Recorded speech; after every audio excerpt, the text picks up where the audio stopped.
My name is Mickey Keats, and this is my objective number 4 assignment for Dr. Amy Ackerman's Human Performance Improvement course, INTC 5420, summer of 2015. My task is to explain Amy's performance model, and I'm going to do that by using a Screencast-O-Matic where I've reverse engineered her PowerPoint document, and by assembling it and explaining it, I hope to give you a clear understanding of my interpretation of her chart.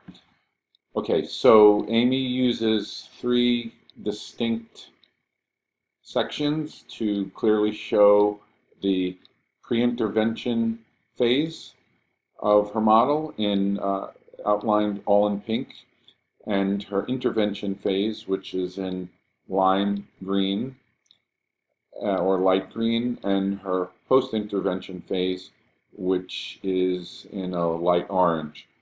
She further separates these sections with dotted lines, and she outlines her 9 phases quite nicely, cleanly, and in an easy to read and digest manner. Okay, so her first step is in the pre-intervention phase, is to form a partnership. And as we learned, this is critical for the ultimate success of the interaction and the finalization of a successful intervention. The second phase is to define and request a plan. Now, of course, as you form a partnership with an organization, it is possible that they have a plan already established. But as a professional in human performance improvement, it's your job to assess that plan overall to find out if it's really in line with reality, whether that's budget or resources or talent. And if it is, then I'm guessing you can accept their plan as a basis moving forward. If not, you need to develop a plan in conjunction with the ownership or management of the organization, and use your skills to really determine what it is that you're capable of doing with an intervention. My guess is even if they have a plan, you will be able to refine it with a set of eyes and understanding that they don't have. Hence the reason why perhaps they've hired you to perform an intervention or an improvement plan for them. The third, actually before the third step, she has here in her visual a contract. So at this point between step 2 and 3, the beginnings of the contract are taking shape. And I say that the beginnings of the contract are taking shape because she wisely interjects the contract icon and the concept of contract through the phases. I'm guessing to suggest this is constantly being refined through the process as new elements are introduced through all the phases. So in between phase 2 and phase 3, you have the introduction of a contract that also protects you and is wise. Oftentimes people don't commit things into a contract, and ultimately your chance of failure are far greater if you haven't outlined in a contract clearly the objectives and also protecting yourself legally. So in phase 3, you have the performance analysis of what is and what should be. This is the basis and beginnings of defining your gap, because if there's no gap, then ultimately there's no need for performance improvement. It may be that the gap is larger than the organization felt, or it might be that the gap is smaller. So this is your job as a professional, in my opinion. So that ends the pre-intervention phase, and we move into the intervention phase. As you can see, Amy has put the contract again in the bridge, in the transition between pre-intervention and intervention, because most likely that contract will evolve after the gap is defined. It may very well be that there's a lot more work for you, and hopefully more money, once you actually define the gap and point it out to the management. One more reason I'm thinking that a partnership is critical, because you have to keep them involved as this contract evolves, so you can be paid accordingly.